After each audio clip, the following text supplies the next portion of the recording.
Back to the channel banking Sarathi. So guys, आज की इस वीडियो में हम डिस्कस करने वाले हैं 22 फरवरी का द वोकैब जिसमें हम कवर करेंगे आज की बहुत ही इंपॉर्टेंट वोकैबलरी। तो चलिए बिना किसी देरी के वीडियो को स्टार्ट करते हैं। आज का सबसे पहला वर्ड है एब। एब क्या होता है? ये एक वर्ब है जिसका मतलब होता है ऑफ एन इमोशन और क्वालिटी, यानी बात हो रही है किसी इमोशन या किसी चीज़ की क्वालिटी के बारे में जो कि ग्रेजुअली डिक्रीज हो जाए, उसे हम कहते हैं ऐप। ठीक है, तो कोई इमोशन या कोई क्वालिटी है वो जब डिक्रीज होती है धीरे धीरे करके, उसे हम कहते हैं ऐप। ठीक है, सिनोनिम्स क्या हो जाएगा? डिमिनिश या ड्विंडल। एंटोनिम्स क्या हो जाएगा? इंटेंसिफाई या इंक्रीज।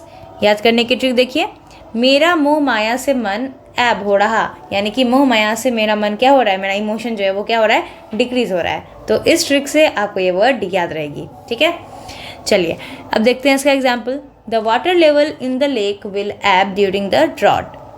जब ड्रॉट होता है यानी कि जब सूखा पड़ता है तो क्या होता है, लेक का वाटर लेवल एब होने लगता है, यानी धीरे धीरे करके डिक्रीज होने लगता है। तो यहाँ पे हमने देखा कि इस वर्ड को हम सेंटेंस में कैसे यूज़ कर सकते हैं।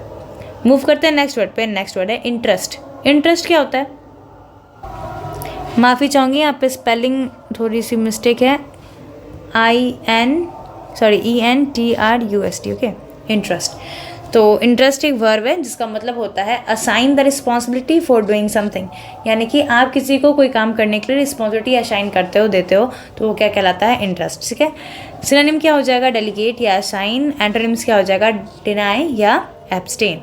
याद करने की ट्रिक देखिए, टीचर ने अपने ट्रस्ट वर्दी स्टूडेंट को रिस्पॉन्सिबिलिटी इंटरेस्ट की, यानी टीचर को जिन पे भरोसा था, जो उनका ट्रस्ट वर्दी स्टूडेंट था, उसको ही टीचर ने रिस्पॉन्सिबिलिटी क्या की?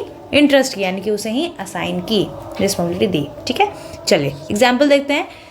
तो इस ट्रिक से आपको ये वर्ड याद रहेगी। She was interested with the job of organizing the reception.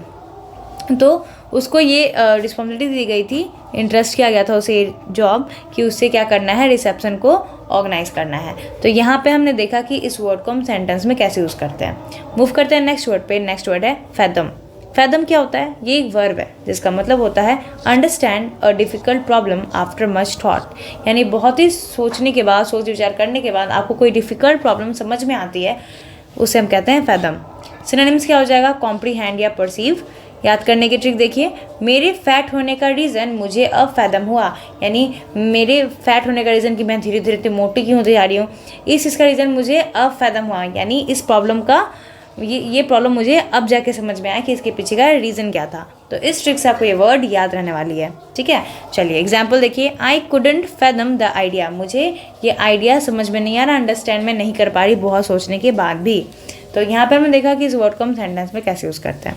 Move करते हैं नेक्स्ट वर्ड पे। नेक्स्ट वर्ड है सॉर्डिड। सॉर्डिड क्या होता है? ये एक एडजेक्टिव है जिसका मतलब होता है इन्वॉल्विंग इमोरल और डिसऑनरेबल एक्शन और मोटिव्स, यानी कोई भी चीज़ में इमोरल, जो कि अनैतिक चीज़ है, ठीक है, जो मॉरली सही नहीं है, इस चीज़ का इन्वॉल्वमेंट होना, या इन डिसऑनरेबल, यानी कि जो काम को ऑनर ना किया जा सके, वैसा कोई एक्शन इन्वॉल्व होना, या वैसा कोई मोटिव होना जिसके पीछे, उसके पीछे का मोटिव होना क्या कहलाता है? सॉर्टेड।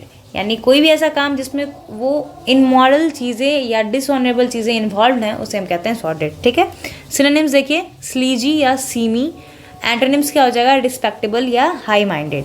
याद करने की ट्रिक देखिए, सिनेमाज में कभी कभी सॉर्टेड मूवीज़ रिलीज़ होते हैं, यानी कभी कभी क्या होता है कि सॉर्टेड मूवीज़ रिलीज़ किया जाता है, यानी कि ऐसा मूवी जिसमें इमोरल कुछ दिखाया गया हो या डिसऑनरेबल एक्शन हो, तो उसे हम कहते हैं सॉर्टेड।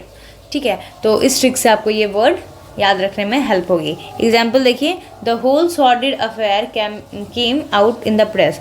जो भी मैटर था, जो भी अफेयर था, वो पूरा का पूरा कहाँ आ गया? प्रेस में आ गया। ठीक है, सॉर्टेड था वो, कैसी बात थी वो? सॉर्टेड बात थी, कुछ इमोरल चीज़ें थी, वो कहाँ गई? प्रेस में आ गई। तो यहाँ पे हमने देखा कि इस वर्ड को हम सेंटेंस में कैसे यूज़ करेंगे। मूव करते हैं नेक्स्ट वर्ड पे। नेक्स्ट वर्ड है वे ऑन। वे ऑन क्या होता है? ये एक फ्रेजल वर्ब है जिसका मतलब होता है कॉज प्रॉब्लम फॉर और वरी समवन, यानी किसी के लिए प्रॉब्लम क्रिएट कर देना, किसी को परेशान कर देना, क्या कहलाता है? वे ऑन करना। सिनोनिम्स क्या हो जाएगा? कैच डाउन या ऑप्रेस। ठीक है, ट्रिक देखिए याद करने की, उसने हैवी वेट वाले बैग को मुझे देकर मेरे लिए वे ऑन किया, यानी उसका हैवी बैग था, उसने क्या किया, वो मुझे दे दिया। इससे क्या हो गया, मेरे लिए तो प्रॉब्लम क्रिएट हो गई है ना। तो उसने हैवी वेट वाले बैग को मुझे देकर मेरे लिए वे ऑन किया, यानी मेरे लिए प्रॉब्लम क्रिएट कर दी, मुझे प्रॉब्लम में डाल दिया उसने। ठीक है, तो इस ट्रिक से आपको ये वर्ड याद रहेगी। एग्जाम्पल देखिए, the bad news is really weighing on me. जो बैड न्यूज़ है वो मेरे पे क्या हो रहा है, वेइंग ऑन हो रहा है, यानी मेरे लिए प्रॉब्लम क्रिएट कर रहा है, मेरे लिए वरी क्रिएट कर रहा है। ठीक है, तो यहाँ पे हमने देखा कि इस वर्ड को हम सेंटेंस में कैसे यूज़ कर सकते हैं। उम्मीद करती हूँ आपको सारे के सारे वर्ड्स अच्छे लगे होंगे और सारी की सारी ट्रिक्स आपको हेल्पफुल लग रही होंगी और वर्ड्स को याद करने में मदद करनी होगी। तो वीडियो को अगर पसंद आई है तो वीडियो को ज़रूर लाइक करें, चैनल पर नहीं तो चैनल को ज़रूर सब्सक्राइब करें। सो मिलते हैं नेक्स्ट वीडियो में, तब तक के लिए thank you and have a nice day.